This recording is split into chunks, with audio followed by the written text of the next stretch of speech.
Hello everyone, welcome to StraightA. Dawson here, back with another video here today, and we are running the last team for the predictions, stat predictions video, the Washington Commanders. I'm excited to get this underway. I like the Commanders. I think they're an alright team. Jaden Daniels looks promising, and this could be a really fun season for this team. So I'm kind of curious how they will actually go, especially after their off season where they basically brought back the Night of the Living Dead in a lot of these players. So we'll see how this actually goes. Before we get started, though, please leave a like down below. Subscribe to the channel if you have not already. And comment any suggestions for future videos below. Without further ado, let's get right into the video.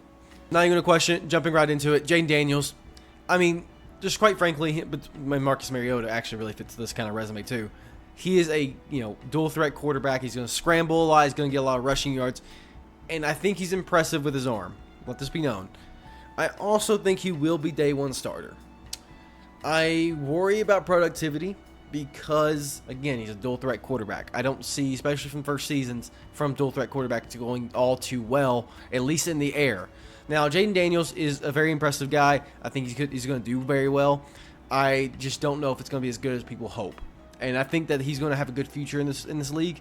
I do think we're getting a lot of dual threat quarterbacks, and usually a lot of dual threat quarterbacks don't exist at the same time for very long. So I'm very curious to see how that will go in the future days. But Jaden Daniels, I like him enough. Marcus Mariota is good backup. Move on. Brian Robinson Jr. and Austin Eckler. Brian Robinson Jr. and Austin Eckler are very similar in their own ways. As long as they're in their prime, they can both do pretty damn well.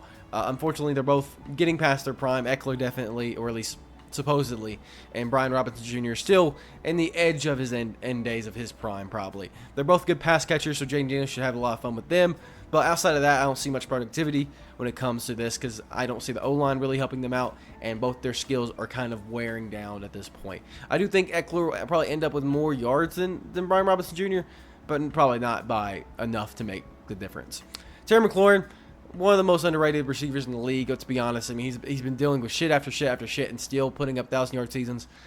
He's very impressive. I do have a hot take prediction for him, but we'll get to that in a minute. Jahan Dotson, reliable receiver, going to be there. Good. Luke McCaffrey, very curious what he does. Other than that, boom. Zach Ertz, one of the Night of the Living Dead players I'm referring to. I mean, he's going to do fine. He's a tight end. He's going to get 400 yards and 2 touchdowns or something like that, and be fine. Otherwise, the O-line, again, I really don't know much about this O-line. I just know that looking at the players and where they came from, as well as their past histories, this isn't going to be the best O-line in the world. So I'm just going to go ahead and give you a spoiler there. Their pass game in terms of protecting the passer doesn't work out too well. Doesn't look like they clear out many gaps for running backs either. So I'm kind of worried about this team's O-line, which could make Jaden Daniels even, kind of fall back behind a lot of these other players. But we'll see. Defensively, this is also where they added a lot of different older players. But damn, am I kind of excited for this defense. We'll start with the secondary. Jeremy Chin and Quan Martin, I think will be very fun additions. I think the secondary will be kind of suitable thanks to that kind of additions. But I don't think they're going to do anything special. That's kind of the boring stuff out of the way. Defensive line and linebackers.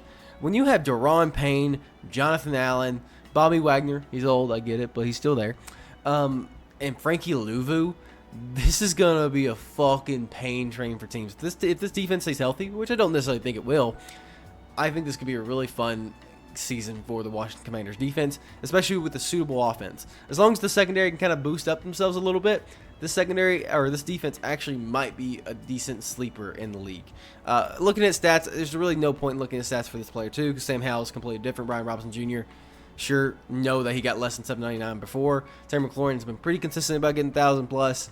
Other than that, nothing too special. I'm just going to go right into the stats and finish off this series. Washington Commanders going right into it. Right into it. There you go. Jaden Daniels, less than 3,000 yards. I just think he'll be on the edge. I think he'll be like 2,900 and just not quite there. I think he's going to have a couple bad games where he's going to rely on his ground game some more, but I think he's just going to be barely short. 21 passing touchdowns, though, with the reliability of these running backs as well as Zach Ertz and Terry McLaurin, I think it's still quite likely he'll get a decent amount of passing touchdowns. 10 interceptions is a decent ratio. I think he'll do pretty all right, so we're going to go with that ratio.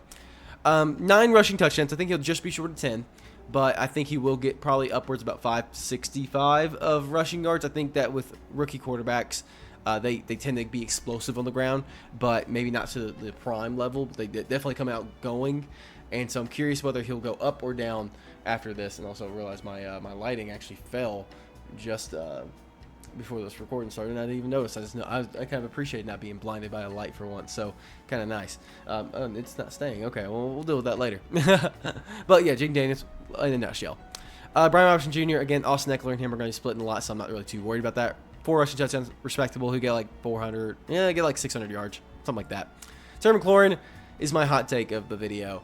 I think he's going to regress this season. I think between Jaden Daniels not being the best, I think Terry McLaurin is just, I think he's good, but I think the system's going to finally catch up with him, and I think he'll just get like 780 yards. I think he'll just do very suitable. John Dawson will get somewhere around the 400 to 500 range. Zach Ertz will get 400 to 500, and both of them will get minuscule receiving touchdowns, because this actually is a pretty good depth on this team between the running backs and the receiving game and the tight ends and all that. I think this could actually be a really good overall, like, evenly spread team, which is why I also think Terry McLaurin will not be the main focus of this team, at least not this year. So we'll see.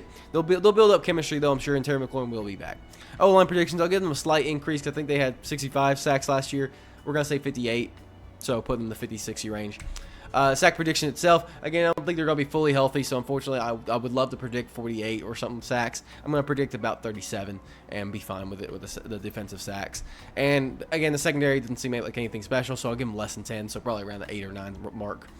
And then finally, their schedule. The Commanders are a weird team, though, because I think this is just a franchise that is built on randomly beating good teams. And that's just weird. They're in a tough division, yet they somehow still always usually win 2 games. I'm going to give them 2-4.